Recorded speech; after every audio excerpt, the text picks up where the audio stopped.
Okay guys, so welcome back na naman sa channel ko. So ayun na nga, matagal tayong hindi nakapag-upload dito sa ating channel dahil nga hindi ako makagawa ng video dito sa probinsya namin dahil hindi magandang panahon.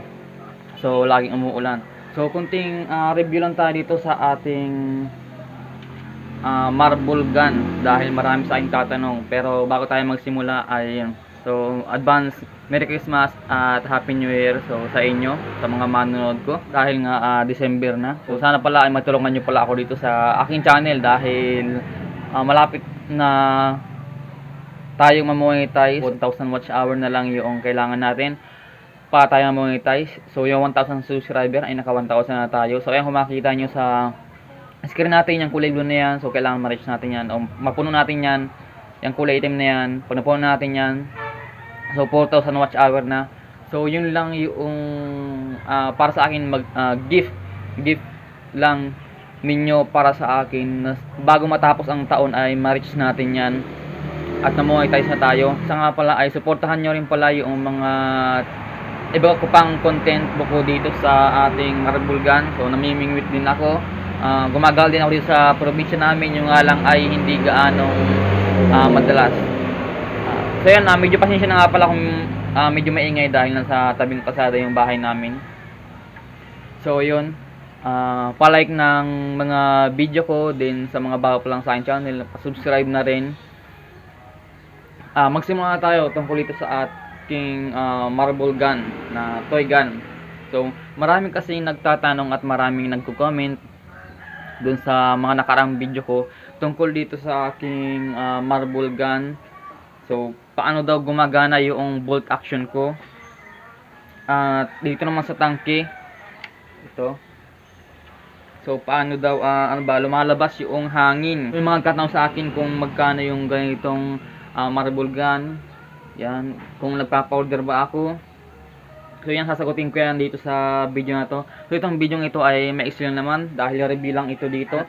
Nagbebenta akong ganito. So hindi pa ako nagbebenta ng ganito dahil bawal po dito sa probinsya namin. May magtatanong pa sa akin na mga nagpapagawa. So ayun, wala naman akong budget o wala akong pera para gumawa pa ng mga marble gun na ganito dahil aanhin ko naman yung maraming ganitong marble gun kung wala namang bumibili at bawal nga. Bakit mayroong ganito?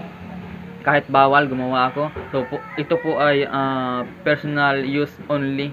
So ito ay ginagamit ko lang pang ibon saka pang isda. So yun, paano umorder? So ayun, hindi rin po ako nagka-order ng ganito. Sa mga gustong paggawa ng ganito, hindi rin po ako gumagawa ng as in yung ganitong klase. So ito po ay para sa akin special po kaya ito, kaya nagawa ko lang to para sa sarili ko. Alayo kasi masyado yung mga lugar ng mga nag-order sa akin at mga nagko-comment sa akin. May sa taga Palawan, so shout out sa iyo boss sa taga Palawan. So gusto niyo sana magkaroon ng ganitong klase ng marble gun, toy gun. So ito kasi itong mga idol stainless ito na makapal. So papakita ko sa inyo, ito yung pinaka front nya. Saan naman galing ito? So ito ay galing na sa pinagtatrabahunan ko. Kinuha ko lang. Tingin ko sa Japan pa ito galing. So hindi ko alam kung meron dito sa Pilipinas, pero Japan talaga ito. So mahirapan kayong gumawa ng bolt action na katulad ng ganito dahil nga makapal. So ayan, paano gumagana yung aking bolt action? Ito yung bolt action ko. So, inspired ito sa airgun. Yan, sa mga nakakita na ng airgun o kung hindi pa nakakita ng airgun, siguro manood kayo ng mechanism ng airgun sa bolt, sa sa receiver niya, So, it's sa akin itong aking parang pinakakasahan ay kadugtong lang itong barrel. Nagputo na ako ng kapiraso, ito, yan, ganyan ang haba niya. Tapos ito yung lay ko dito. Tapos dito naman, kung nakita nyo itong bakal na ito, yan. So ito ay halos kasya lang dito sa barrel natin. ito yung pantulak ng bala. Tapos meron din tayong pinaka-gasket. So ito ay interior lang para hindi sumingaw o mag-backfire yung hangin o yung apoy. So yung barrel ko ay hanggang dito. Yan.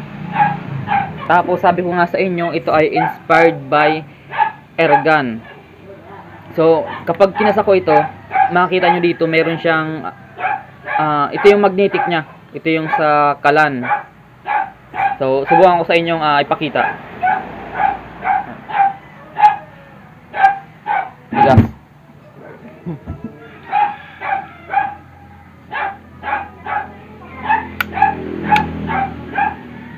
So ayun, kung nakita nyo, umatras ito. Ganoon din itong ating kasahan, ganoon din dito. Tapos naglagatik siya. Ibig sabihin na nakakasa na yun. Malagay tayo ng bala dito. Tapos yan, tulak lang natin, baba, naglock na siya. Tapos yung bala natin napupunta na dito. So yun, yung bala natin ay hindi mahuhulog dito sa pinaka chamber nya. Hindi mahuhulog dahil yung butas ko dun sa barrel natin ay medyo maliit. So gumamit nga pala ko dito ng T. Ito ay T na 1/2 media. So ayun, naglock na siya. So paano naman siya maglalak? Kunwari may bala tayo, tapos kapag nakatungo yung marble gun natin, hindi mahuhulog. So dito meron akong ginawang interior sa loob niya para hindi siya mag-lock. So ganun, di ko kasi sa inyo na ipakita yung video kung paano to ginawa dahil masyadong komplikado. Mahirap para sa akin talaga. Mahirap. So, dapat nga pala yung bala natin ay lalampas dun sa butas. So ayan, kung makikita ninyo, ito ay ayun, medyo maliit. Maliit siya, tapos papalaki. So ganun yung bolt action ko kung paano siya gumagana dahil nga marami nagtatanong. So hindi na ako hindi na ako magko-compare ng bolt action ko sa iba dahil kanya-kanya tayo ng diskarte. So sa mga manood ko na hindi pa nakakita ng ibang klase ng bolt action, so hanap kayo sa YouTube, search kayo sa YouTube ng ibang version ng bolt action kung gusto nyo lang. Kung gusto nyo, dahil baka magustuhan din nyo yun na bolt action yung gusto nyo gawin, dahil nga gusto rin ng mga manood ko, gusto rin ng mga nagko-comment kayo sa akin na bolt action din yung gusto nilang marble gun. So ayun nga, dito naman sa ating igniter. So ito po ay sa kalan. Sa kalan po 'yan. Yan. Yung nga lang ay hindi nyo makikita dahil ito ay inukit ko yung mismong loob nito. Itong ating butt stock. Inukit ko po 'yan. Ngayon inukit ko, tapos doon ko pinasok yung sa igniter natin. Tapos ito ay fiberglass. Ito fiberglass 'yan. Ayan. Ayun, nakita nyo, di ba, may ukit. So yan. Ito yung part na nahirapan ako dahil masyadong komplikado mga idol. Masyadong lang komplikado. Dahil nga kailangan ng kailangan siya ng estimate. Estimate siya, kailangan estimate. So yan, So siya nga pala, mayroon akong video dito sa ating igniter sa kalan. So ayan, kung makikita nyo dyan sa screen natin, yan yung thumbnail nya. So search nyo, ang gawin nyo, anuhin nyo lang yung aking channel, click nyo lang yung channel ko, tapos sa video. So yun, hanapin nyo yun, yung sa aking dito, igniter. So sa chamber naman, so bilisan lang natin. Ito yung chamber ko. So siya nga pala, ito ay spray type. So baka meron naman sa atin magsasabi na mas maganda yung yung deep pump. So kanya-kanya po tayong diskarte. So hindi lang go-compare. Sa akin ang gusto ko kasi spray type dahil gusto ko ay simpleng airgun lang. Marami siyang mga borloloy, bagay yung sa may pump. So, tapos yung igniter natin, yung kita nyo ba? Basta mayroong dalawang wire lang yan dyan. Subukan natin na kalabitin.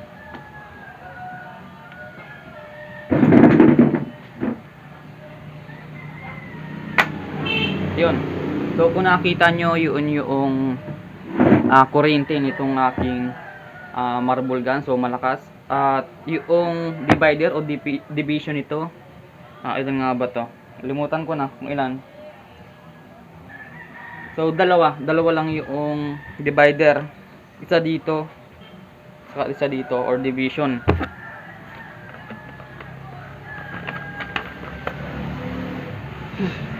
Tapos dito nga, ito yung dito sa tapat na to, sa loob nito, dito naka yung 1/2 na PVC nya, pag ganun. Tapos may takip, ayan. So kahoy lang. So kung makikita nyo pala, nasaan yung wire, baka magtanong kayo kung nasaan yung wire nito. Nasa loob din yung wire nito, kaya ayan, malinis tingnan. So dito, ayan, walang wiring dyan, wala talaga. Dahil nga, yung wire nito ay nandyan sa pinakalikuran nito. Inipoksyahan ko, tapos pinadaan ko sa loob ng chamber o ng tangke natin. Kaya medyo mahirap talaga ito mga idol, dahil pagpasok ko pa lang nito saka dito mahirap, kaya hindi na ako nag-video. So yun, ano pang katanungan ninyo? So ito yung pintura, pinturahan ko lang yan. Ito itim, tapos yung pampakintab, so ganito, ayan. Okay. Nabasa na akong nag-comment na pinagyayabang ko lang daw itong aking gawang marble gun, o mayabang daw ako. So hindi ko pinagyayabang itong marble gun ko. So bata pa lang kasi ako, gusto ko magkaroon ng ganitong panghuli ng isda, dahil noon kasi namimingwit lang ako, tapos may nakita akong may air gun, binabar nila yung isda dito sa sapa, so nakakawal silang malaki. So nag-isip ako ng paraan kung paano ako magkaroon ng ganitong pwedeng pang isda na marble gun lang, na toy gun. So bata pa ako noon, tapos ngayon binata na ako, ngayon pa lang ako nagkaroon ng ganito. So hindi ko po ito pinagyayabang, for personal use only lang itong aking marble gun. So shout out na rin dun sa nag-comment na mayabang daw ako. So hindi po talaga. Gusto ko lang sa inyong i-share, at gusto ko lang sa inyong ibahagi yung gawa ko, dahil nga marami naman sa YouTube na nag-share ng kanilang marble gun. Maganda yung gawa lang kanila. Ayun lang siguro yung